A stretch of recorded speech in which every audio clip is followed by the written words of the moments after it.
Välkomna till Speedeater-system. Jag heter Birger Eriksson och det är jag som har uppfunnit och utvecklat Speedeater, en metod för att med infravärme ta bort färg på trä. Man kan även ta kitt och färg på fönster. Och nu ska jag visa hur vi rengör ett fönster på enklaste sätt. Börja med att titta på så att glaset är rent så att inte smutsen absorberar värme.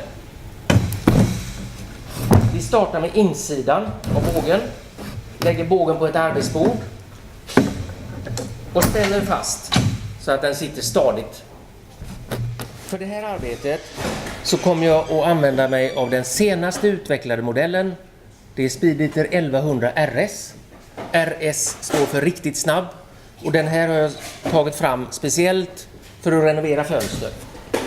Vinkelstödet det ska stå ungefär rakt upp och det är för att efter jag har värmt på det här viset så ska jag kunna lägga apparaten ner så och den ska stråla parallellt med glaset. Så att glaset inte värms men ändå så får jag en underhållsvärme på profilerna. Så det är lätt att skrapa rent om medan färgen är alldeles mjuk. För att skrapa fönster använder vi oss av bumerangskrapan. För den är utformad så att jag kan med spetsen mot glaset skrapa kanten så här utan att skada glaset. Och sedan roterar man skrapan och klarar av att ta alla profiler. När det ryker och bubblar så är det ett tecken på att nu är det färdigt att börja skrapa. Och då flyttar jag apparaten hit bort.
När vi ska ta kitt och färg på en gång på fönstret så ställer vi Speedeatern i 45 graders vinkel, cirka, kant i kant med kittfalsen.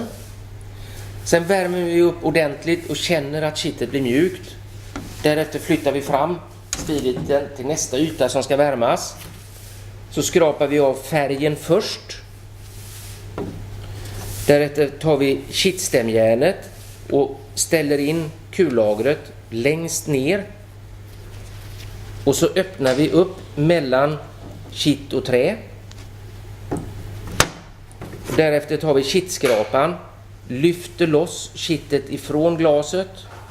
Sen vänder vi kittskrapan om och skrapar ren kittfalsen.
När vi ska ta kitt och färg på spröjsen så ställer vi Speedeatern kant till kant med kittfalsen där också.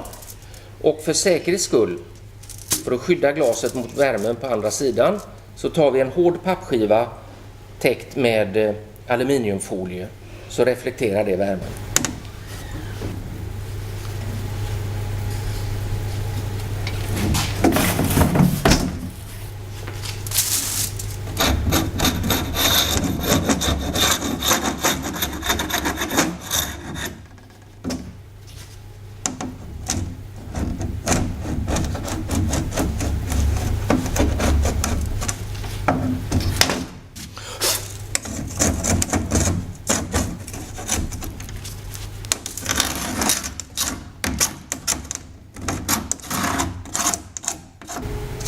Detta är det säkraste, snabbaste och bästa sättet att renovera fönster. Även när de är 140 år gamla som detta är.